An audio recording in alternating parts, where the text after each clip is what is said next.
Hey, you don't need me to tell you that life is precious, that it could all get taken away in an instant.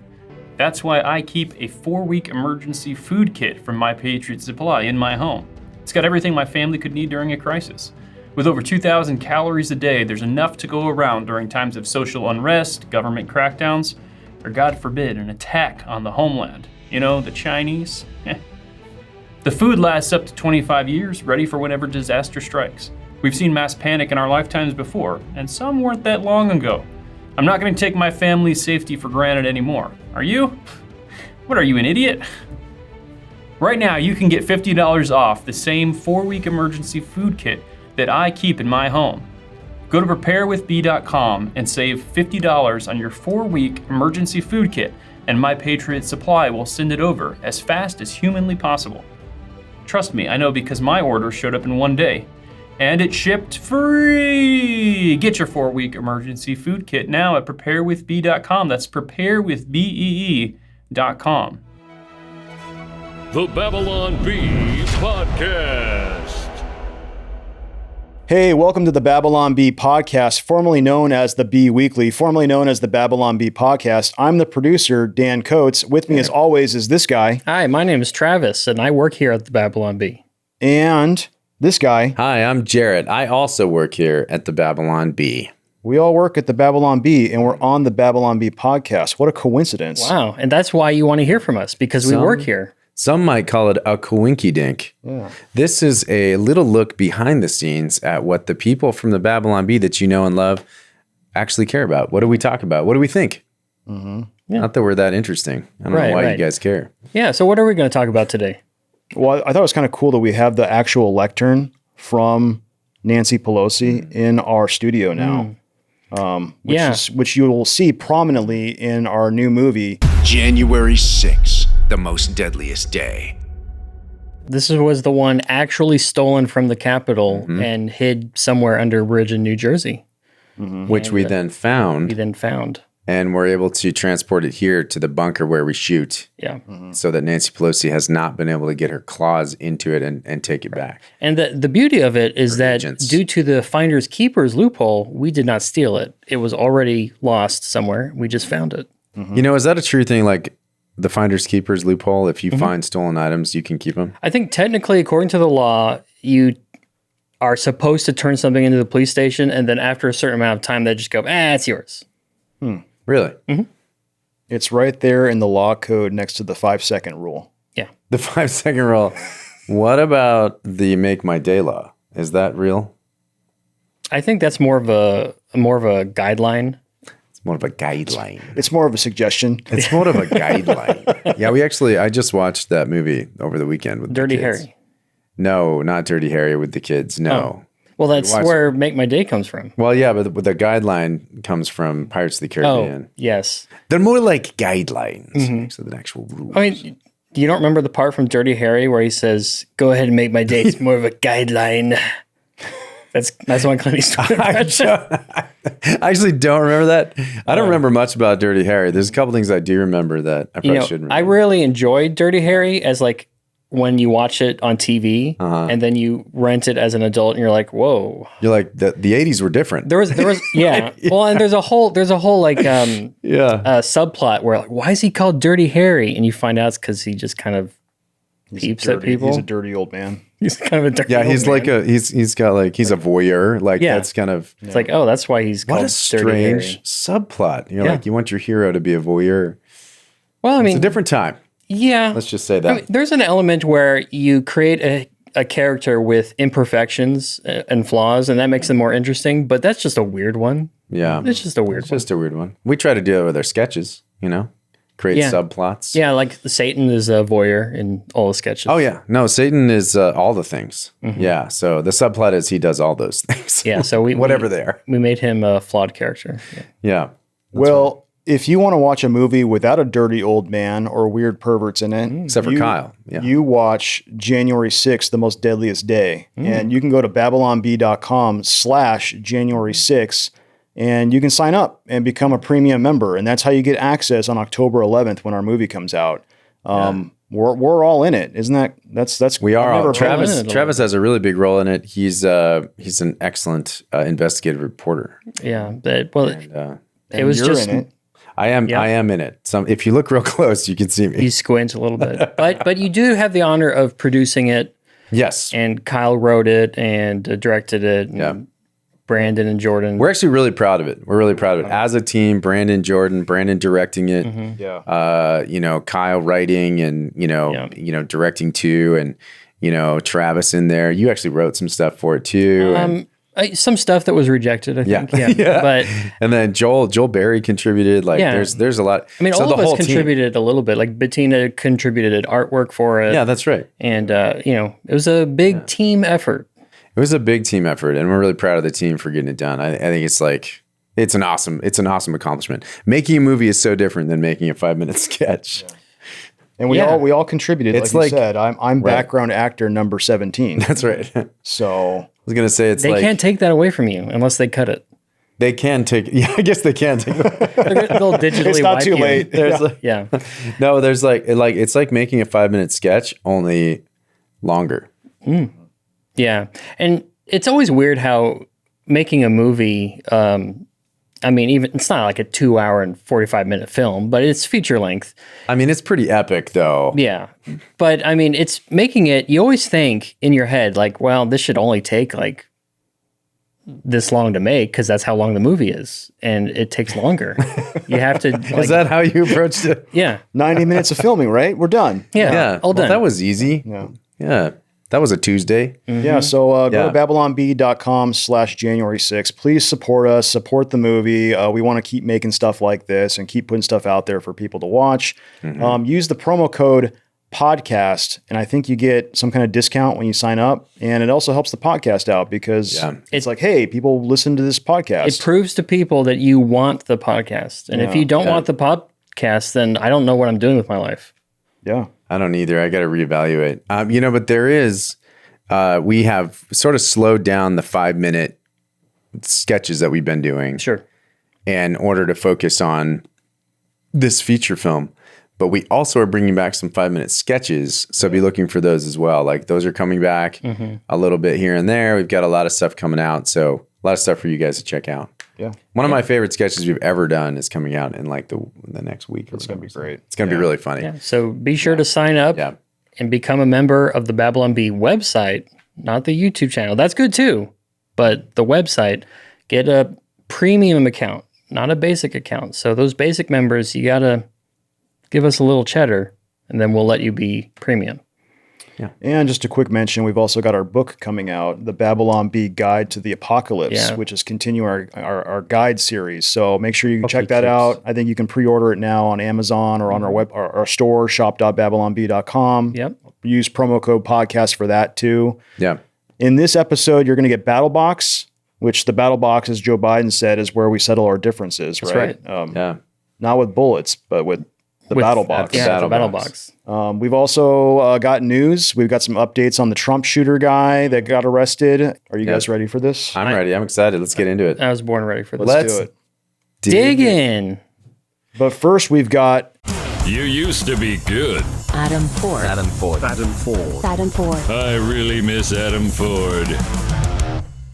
This person's name is Peasant on Elon's plantation, which kind of gives you some idea of what he thinks probably. Okay, the Babylon Bee is a lot like the Onion, except it's for stupid folks. Ayo. Ew, I'm not glitching. I'm a very stable genius. It's a picture of Donald Trump in prison in an orange jumpsuit with the red dot on his forehead. Yeah.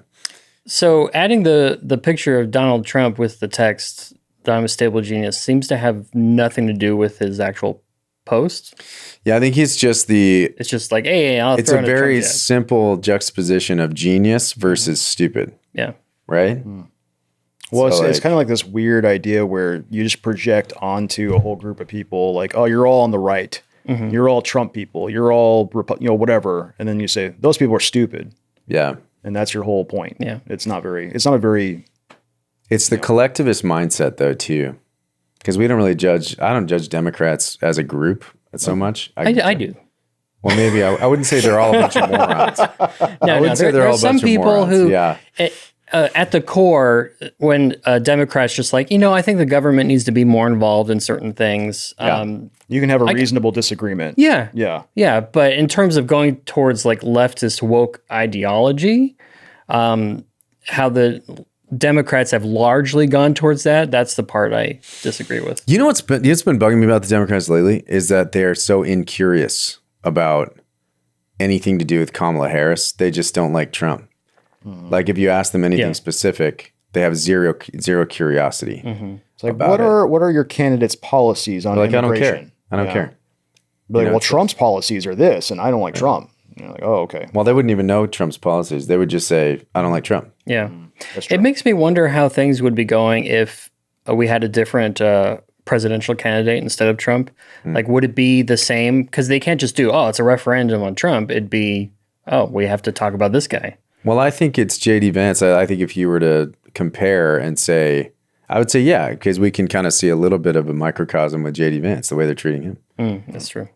So they do. They just kind of like, like paint people a certain way. Yeah. What's in the news this week? Well, speaking of how the Democrats have kind of maligned and painted Trump, this is the Department of Justice just released the letter that was penned by Ryan Routh after he failed to assassinate Trump. Oh. And so he wrote this letter, like kind of like a screed, and then the Department of Justice thought this is a good idea. Let's publish this. Yeah, we'll get some details. Yeah, We'll learn if he acted alone or... Yeah. So they released this handwritten thing, and basically he says, like, if I fail to kill Trump, here's I'm going to give $150,000 to whoever can do it. Huh. And the Department of Justice thought, that's a good idea. Let's publish it. Let's radicalize everybody. Yeah, and so incentivize them. DOJ is basically, it's a call to everybody in the world that wants to kill Trump. This guy pay $150,000. So that's interesting because like there's like I think there was a shooter, like a transgender shooter that wrote a manifesto and they refused to release it. And I'm okay with that. I don't really care what they said. Yeah, who cares? Yeah. But the double standard here, and now they're like, this is for the people. They need this info. And They need to know. could you at least redact that line where he's promising a reward to people? Yeah, he says from the youngest to the oldest all across the globe, if you can finish the job, I'll pay you $150,000. Yeah. Now I have a question though. How would he do that? He's locked up now. Well, my thought is like, how is this going to be accomplished? And especially the person that kills Trump, if that were to happen, would die. Yeah. It's like it's just a false promise. The logistics of this seem hard to carry out. Yeah. So not only is he an attempted murderer, he's a liar. He's a liar. Well, he obviously didn't think this all the way through. Yeah. He didn't think a lot all the way through. That's why he's in prison. He's not the type of person to think things through. I think when you try to assassinate a president, you haven't thought things all the way through. I do wonder about that. When was the last assassin that thought everything through? John Wilkes Booth. Whoever killed JFK. Yeah, that person. Well, Well, we know Ryan Routh is of good stock. He's got good family, good values, because his son, Orrin Routh, I think is his name. Sure. They were investigating his dad because his dad tried to kill Trump. Yeah. And so they searched this guy's computers for any communications with his dad relating to the investigation of the assassination attempt. And they found a bunch of child videos. Kind of gross, weird stuff. Sesame Street videos. Yeah. Yeah, I don't want. And so now they've arrested him. see, that's like Cool. That's so gross. When they first arrested his dad, they went to this guy and they interviewed him a little bit, or some news media interviewed him a little bit, and he's like, "Well, my dad hates Trump, just like every rational human being." Yeah, and then you find out this guy defending his dad is not a rational human being. Yeah, it's like their idea of what's right and what's wrong is so warped. Mm-hmm. Yeah. It's all Dan, there. love is love. These people need Jesus. They really do. That does seem to be the mantra, as like, hey, vote for Kamala, vote for kindness, vote for compassion, vote for, like, that's all they have to run on, is like, vote for these things. Words. Vote for words. Vote for words. Yeah. Vote for words. And like the kind of people that are repeating those mantras are like you know, I think C.S. Lewis wrote about this where he talks about it's easy to love people in the abstract. Kindness, everyone just be kind. And then when it comes down to like actually loving your neighbor or having a virtuous life, like, don't. Yeah, I like how Lewis always breaks it down into specifics. So he's like kindness, and it could mean you smiled at a guy on the bus and you think, I'm a kind person. I'm a good person. Right. Yeah. It's because I smiled at somebody. Yeah. Or I shared my sandwich today or something like that. It's like, I'm good. Yeah. I don't know. What does kindness mean, bros? What does kindness mean? Right. It's what's the parable of the Good Samaritan that helps the person on the side of the road, and the other person's like, I'll pray for you. Bye. Yeah. See you later. I gotta be at this church meeting. Yep. Hey guys, if you listen to the podcast, you know that I'm a nerd. And you know that as a nerd, I like to play board games. I've got hundreds of board games. Monopoly. Actually, I don't own Monopoly. I only own good games. And I'm here to tell you about a good one. Deliverance. Deliverance is the highest rated Christian board game ever made. You're like, Christian board game? What? Is this like some Bible trivia thing where you're quizzing people on who was David's fourth generation nephew that was attacked by the Philistines in 1400 BC? No. This is good and fun. The whole thing is that you and 4 friends are going to take on the role of an elite angel in heaven's army, and you vanquish demons in tactical combat while delivering saints from oppression. It's a Christian game, unashamedly Christian, but it's fun, tactical combat, and it's not preachy. And guess what? It's actually a real challenge. You think it's going to be easy just because it's some Christian game and you're playing as the good guys? Think again. It's an interesting game, great mechanics, it's innovative, and it comes without all the problems of getting people to play without having to force them to play. They're actually going to want to play. Spiritual warfare is a serious topic, and Deliverance takes it seriously and does well to respect the lore of the Bible. The game is really fun, and it's actually a pretty cool conversation starter. There's like some scripture references on the cards as you're playing, and it's a good time. If you're a board gamer or want to get a truly unique gift for that gamer in your life, click the link in the show notes or visit Kickstarter and look up Deliverance, the board game. Don't get Deliverance, the movie. Not the same thing. Definitely not Christian. You want the board game. Pre-order or back Deliverance on Kickstarter and get up to $90 off on retail prices today. You're not going to regret it. I personally endorse it. They didn't even have to pay me, but they did. But they didn't have to. They could have saved a lot of money by just saying, hey, Kyle, will you endorse this? I would have said, sure. It's a great game. It's fun. But they're fools. Banger of the week. All right. So the most popular article on the Babylon Bee this week was Biden promises next Trump assassin will be a woman of color. I make this promise. Yeah, but unfortunately, you can't have a banger without a bomb. Bomb of the week. That's right. You cannot. The bomb of the week is tearful baseball fan asks God why Ohtani has to play for the Dodgers. So this is a funny pairing because I wrote both of these articles. Oh. Why do you think one did so cool. well and the other one did so poorly? Well, I think one of them did so poorly because it's a sports joke. Sports jokes don't really bang on our website. Yeah, I mean, occasionally they do because there is a demographic where sports are certainly more relatable than video games. We sometimes throw video game jokes out there, and people understand sports more. But it's like niche. It's like it can be niche, you got to be not only a sport fan, but you got to be a baseball fan, and you got to know Ohtani, and you got to know the history of Ohtani being traded, and you got to know that Ohtani is like the 50-50 player this year. We got 50 home runs, You have to 50 actually stolen know, bases. right? You have to know some details because I'm a baseball fan. I like baseball, but I don't know the details. I'll go to a game anytime. I'll watch a game anytime. I like playing baseball, but I'm not the kind of guy that knows the details. Yeah. So you have to actually be a detailed baseball fan. You gotta be this isn't just a fantasy general baseball like, aha, baseball's boring joke, which we've done those, and those do pretty well, I think. I feel like that. Like Kyle wrote that headline. He's sitting at the bar watching a baseball game, and he's like, "Man, if only we had Ohtani." And he's like, "All right, that's a headline." You know. I mean, That is. I think it's a good actually, joke though. Yeah. If only the Rangers had Ohtani. The Rangers. Yeah, Texas. Oh yeah, Rangers. you're a Rangers fan now. Because they're the only team that doesn't have a Pride Night. Oh, really? Yeah, We are all Texas Rangers now in our heart. Yeah. in our heart. Man. Crazy. Yeah. But, you know, enough about our lame website. Let's talk about the news. Yeah. That's what people are here for, to hear us talk about the news. Take this, man, because this is my favorite story last week. It was awesome. You go. Oh, yeah. So we didn't talk about this on the podcast last week, but Israel basically started a shell company to make pagers and other communication devices. And what happened was Hezbollah, they told their people, get rid of your cell phone because Israel is now tracking your cell phone and they can then drone strike you or whatever.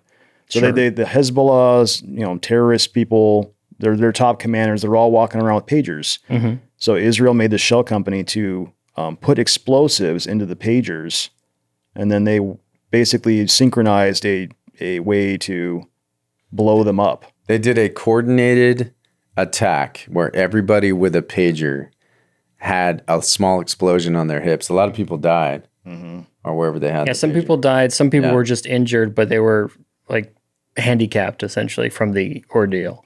Yeah, we're talking like something like 4,000 people on that first wave. Wow. Right? And then the next day it was like radios that started blowing up. Yeah, dude, it's so amazing. Oh, yeah. So, then they do the pagers and then everyone switches to walkie-talkies and then they blow up the walkie-talkies. And it's just, now how do we talk to each other? Yeah, they completely decimated their communication system. Yeah. It's so incredible. And it's funny, you never really rejoice in people suffering, but I think that when you're talking about war, Hezbollah has been attacking Israel like for the last however long. There's a bunch of people in the north of Israel that can't live in their house right now, right? Like, because that whole area is constantly being bombarded. And yeah, they're always bombarding. I was in Dan, the very area, north, Dan. From Dan to Beersheba. Yeah, Dan to Beersheba. I was up there and we were looking out across this valley. And it was right where Hezbollah is always bombing and stuff. And it was just kind of like, man, people there like, see that village over there? You can't live there anymore because that's abandoned. And I'm amazed that, Israel, everyone always accuses Israel of going after citizens of like, these places. This was so targeted towards the Hezbollah, towards the combatants. Now they're going after actual like they were bombing specific military sites in the next couple of days too. Yeah, the only disappointing news out of all of this is that they did the pagers and they did the walkie-talkies and then they had nothing else clever to do. So like, I guess we'll just do bombs now. Yeah, bombs. And like, well, that's boring now. Now it's video game systems. Yeah. Oh man, everyone's Sega Saturn just exploded. Yeah, that's right. What a bummer. Yeah, so that's the war is going on in the north. The war is still going on in Gaza, and this is really why we brought this up was because the British Prime Minister. Yes. What's his name? I have no idea. He's newish. Something. Yeah, he's relatively newish. They just had the elections this year. His name is Peter Englishman. Yes. And so basically, the British Prime Minister called for an immediate ceasefire in Gaza and a return of all the sausages. We got to watch that. We must return. Let's click on that link. Sausages. Yeah, let's click on that link and we'll play the clip. Immediate ceasefire in Gaza. The return of the sausages. The hostages. So this became like an internet meme sensation of like, you've got Star Wars posters, you've got him just holding sausages. Sir, they're not releasing the sausages. Oh my goodness, dude. Sir.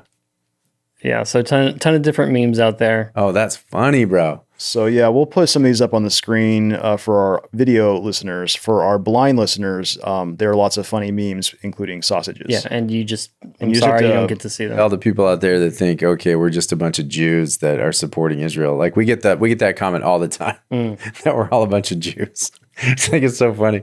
But this is, Israel, as immediately since it was established in 1947, they've been trying to get this two-state solution. They've done it 5 or 6 times. They keep responding to the Islamists. It's not the Muslims. It's not the Arabs. It's the Islamists.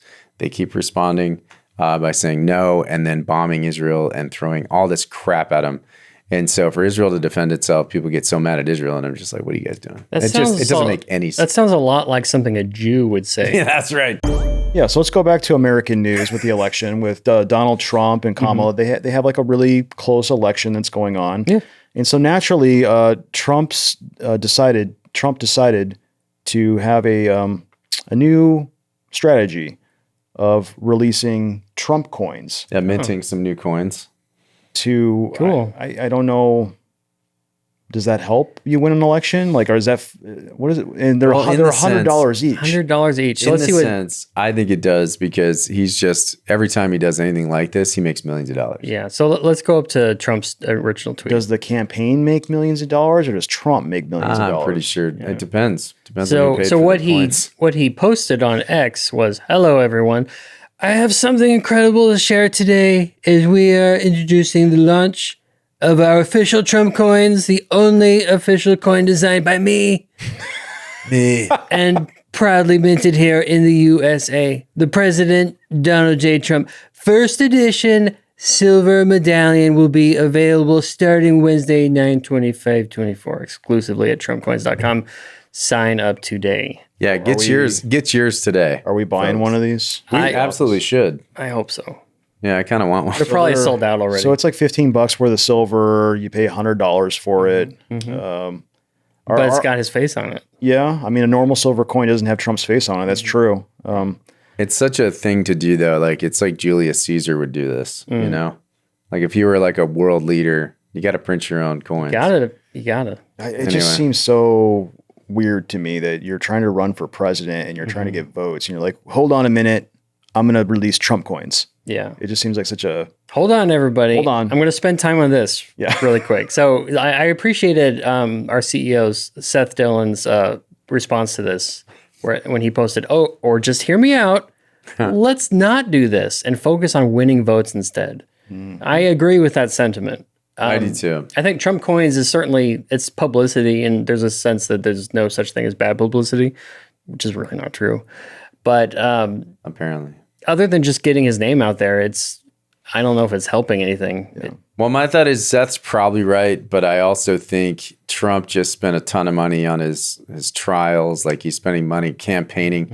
I feel like this is probably reimbursing himself for a lot of the stuff. Sure. I mean, and it's certainly getting more money. It's a form of campaign fundraising. He will make millions of dollars on this. Millions of dollars. Millions. And he'll be able to spend it on Mar-a-Lago, on some new couches, whatever. And then we'll zoom in on his face. So for our blind-only listeners, Zoom for some in. reason, the computer zoomed in on Trump's face really, really far. Yeah. computer magnify. Magnify. Okay, so our intern Collins said, thought it would be Okay, funny. here's thought it would be another funny, but it another was. interesting thing about what's going on in politics. Zelensky, who is the current president of the Ukraine, not the United States? No, but Zelensky is basically campaigning for Kamala. Kamala. Kamala. He's touring ammunition factories in Pennsylvania and attacking Trump and Vance all over the place in American media outlets, which I understand. There's a good reason, because if Trump gets elected and say he does stop the war, they will stop getting the money from the United States. Well, presumably. Zelensky has a vested interest based on what he is hearing from Biden. However, I mean, Congress has the power to just give the money anyway, without the president being involved. So it's but not. if the war is over, well, that part's good though. yeah, but Trump is saying he wants the war over. Yeah. Zelensky, I would venture to guess, probably wants the war to continue. Zelensky told the New Yorker his feeling is that Trump doesn't really know how to stop the war, even if he thinks he knows how. He's saying the war is more complex. It's not that simple. He was saying J.D. Vance is too radical. So he's over here in America, and he's basically like doing like a campaign stop for, the opposition, right? Yeah, so that's weird. It is. It's very weird. And they obviously flew him out to do this. Like, why would a person from another country be like, I'm going to Pennsylvania? Because they paid him $1 billion. Well, right. Yeah. But it's obvious that they paid him to do this. Like, of course they did that. That's weird. So Vance has come out with more precise plan to give up our territories. Yeah, that's what Zelensky says. I don't know J.D. Vance's plan, Yeah, I haven't heard that. but It's probably just being realistic about the situation. It's like, Russia kind of took the eastern part of Ukraine, and unless we want to invade it ourselves, what are we going to do? yeah, there is an element where, I support Ukraine's rights to defend itself, Yeah. just like I support Israel's right to defend itself. But if they are physically incapable of actually doing anything in the long run, and we're not going to get directly involved, then what are we really doing? We're just wasting money. Yeah, I think the right position, or I should say the Republican position, is do we want to start World War III over Ukraine? And the opposite of that is yes. We want to start World War III over Ukraine. Yeah. And we're just going to keep it going and we're not going to stop it. And it's just gonna Kamala's keep going. answer is yes, World War III is a good thing for business. Yeah. I mean, I can see the argument that we're slowing down Russia, so to speak. We're being a foil to their plans. And I mean, Russia has not made good on their promise to essentially nuke everyone that got involved. And we clearly did. It's very obvious we did. The only thing I would say to Zelensky, if he were sitting in the room, is that Trump and Putin seem to have an understanding. And so to get Trump and Putin in the room and for Trump to be able to sit down and say, look, I got these things over you, stop, he probably would stop. Do you think that Zelensky should take a chill pill? I think Putin needs to take a chill pill. I don't know. I think a chill pill is a difficult thing for one to take. Yeah. You know. Dan, your response. How big is the chill pill? Is it like a horse pill? Like What if you have to take it up the other side? Oh yeah. Is it chewable though? Can I chew it? Well, You have to swallow it. It's in a capsule, and if you chew it, which technically you can, it tastes very bitter. Oh. it's bitter. But you can swallow it with a bit of honey if you need to. What if you get the placebo? There's placebo Not chill the pills. chill pill. Mm-hmm. It's like that time when Ronald Weasley thought he took Felix Felicus. Yeah, Just yeah, the Felicus. thing that the lucky drink, whatever it was. And he did really well. Mm-hmm. Maybe that's kind of the way the chill It's pill is. exactly like that. I'm just saying. Well, you know what you don't need a chill pill for? We're going into the battle box. In America, we resolve our differences at the battle box. You know, that's how we do it, at the battle box, not with bullets.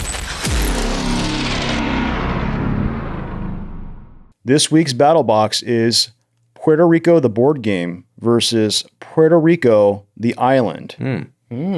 So if you're familiar with Puerto Rico, the island, you know that there's a board game that's about the history of the island. Yeah. Oh, interesting. So I'm going to need more information if I'm going to choose between an actual place and a board game. Yeah. So Puerto Rico, the board game. So is this like, are we choosing, first of all, before we start, are we choosing to destroy one or the other if one wins?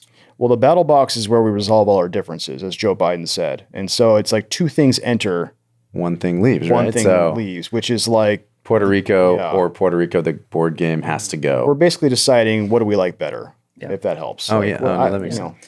But what are the consequences if we choose the board game One wins the battle box. to the many people that live in Puerto Rico? Yeah, they will still be alive. They don't okay. suddenly just evaporate. I just want to make sure that's clear before we start. All right, Yeah. we're good. So the board game enters and the island enters. Enters. And so one thing you How does a whole island enter into this box? We need to figure out the rules of this game. Yeah. So did you know that Puerto Rico has seven different roles that you can pick from on your turn? But the island isn't even a state. Man, that's pretty lame.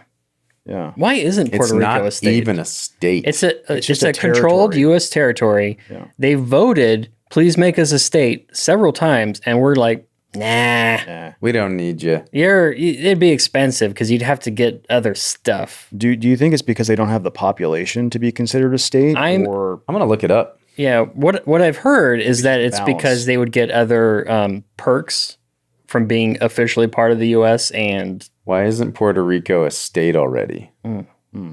see what Good question. the computer AI says. what if they split Puerto Rico in half? Because I'm thinking maybe it's like a balance issue in the Senate. Like maybe they don't want to add a 51st state that's going to be Democrat or something. So then you have two more senators that are Democrat. But maybe you split off like a small sliver of Puerto Rico and you make it a Republican. Well, so Now you got 2 and 2 for each side, and then you're a state. Brilliant. statehood, yeah, that is basically the argument. You would give it representatives in the House and 2 senators. Oh, but who cares? Yeah. Yeah, That's- it is weird that we just had this island of people, and we're like, no, you're not as good as us. Well, it's the same as I think the American Samoa is the same. I think They could be a state, but they're not. They're a U.S. territory. Wow. So we might need some more data to decide. So Puerto Rico, the board game, was the #1 game ranked on Board Game Geek from 2003 to 2008. Wow. It got dethroned for a little bit by Agricola, but then it got back on the #1. I think this was in 2010. It was on the #1 again for another year. That's impressive. But Puerto Rico, the island, has never been the #1 island. Embarrassing. You know what the #1 island is Hawaii. They're a state. And they are a state. Yeah. But did you know that Puerto Rico, the island, has real tobacco? Puerto Rico, the game, only has these tan-colored wooden barrels that are a stand-in for tobacco. You can't smoke them. So having real tobacco is a plus on the island. Yeah. It's a real I like commodity tobacco. that you can really trade. Yeah. Jared, did you know that the board game Puerto Rico No. is considered problematic? I didn't know that. It's considered problematic because it kind of like it's a game about colonization and slavery, and you're importing these little discs. They're workers, but they're called colonists. They're not even called what they really were, which was slaves. So And they are brown. They're kind of like whitewashing the colonial past of Puerto Rico. Wow. So it's a game that centers That's around. a terrible injustice. It's a game that centers on colonialism and exploitation, and players are tasked with building a commercial empire largely based on slavery. You're building plantations and you're building buildings, and then you're putting your colonists on the plantations and buildings to work your commercial empire. So the board game is problematic because of these reasons. Yeah, but that did makes you sense. know that Puerto Rico, the island, had actual slavery, which is like 10 times worse? Yeah. They did have actual slavery. And from Puerto Rico down, you have, like down in South America, the majority of the slaves in the slave trade ended up down there. Well, so why would we even want Puerto Rico to be a state then?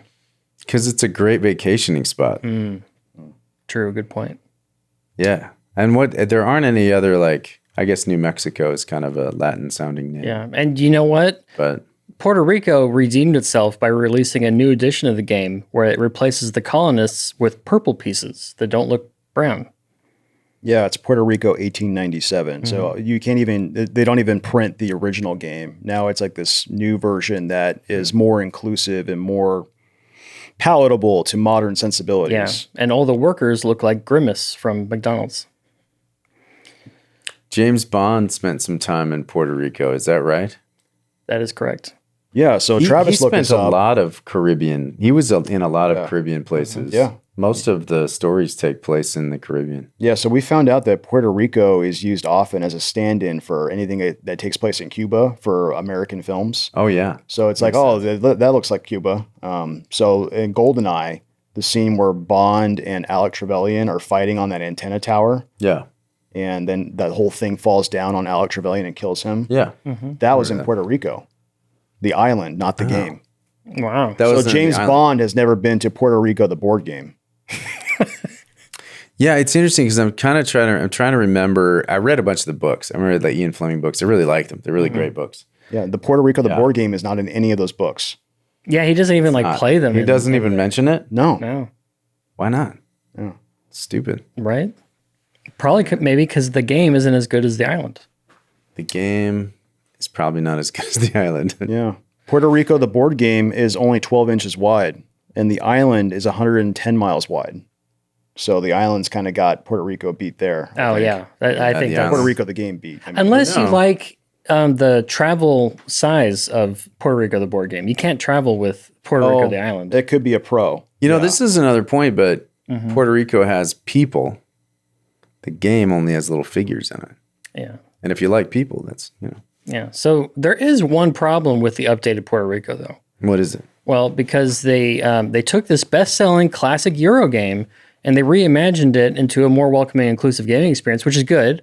Yeah. But the relaunch of the game was marred by production issues such as errors in the rules, missing tiles, building tiles with no text. And you know what? The real Puerto Rico doesn't have anything like that. It's just an island. Yeah. So It has real no Puerto- problems. The real Puerto Rico was never pulled off of shelves due to a mislaunch. Right. Yeah. And it had no problematic history either. Yeah. On the other hand, Alexandria Ocasio-Cortez is Puerto Rican. Oh, that's a big ding. So choose. Yeah. Who wins? Who wins the battle box this week? We'll start with you, Yeah. Jarrett, since you know so much about it now. Well, now that I am educated, I think Puerto Rico, the island, wins by like a few hands. Yeah, quite a ways. Really? Are you guys surprised by that answer? A place where people actually live.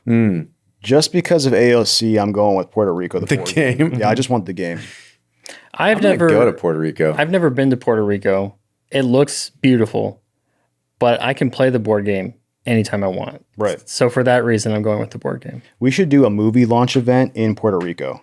I'm actually looking up flights to Puerto Rico right now. That'd be sweet. I would go to Puerto Rico for that.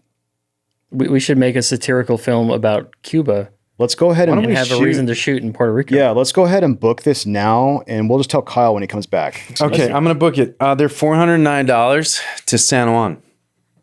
Not San Juan, bad. Puerto Rico. And San Juan's a great card game. I like That the fits city of into our- San Juan. You could play the San Juan card game in San Juan. Yeah. And I think that fits into our movie budget of $500. Absolutely. Or for one person. Yeah. Okay, so we can leave, looks like tomorrow for, no, this isn't tomorrow. It's an overnight though. It's a layover. All right.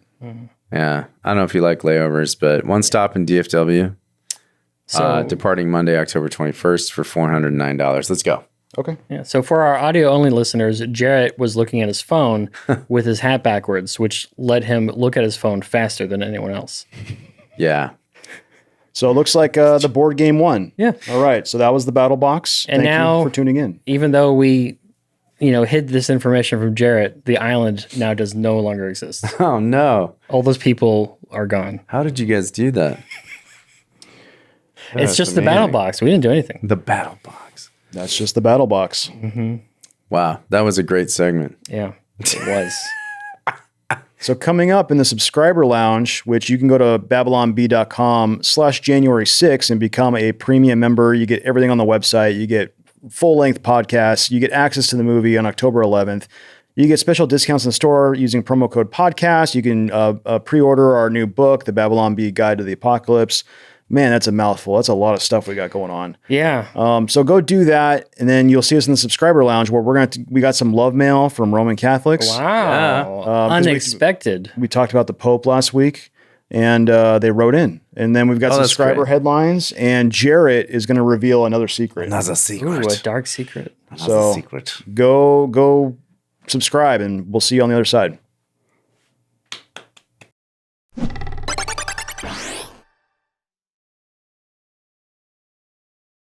Immediate ceasefire in Gaza. The return of the sausages. The hostages.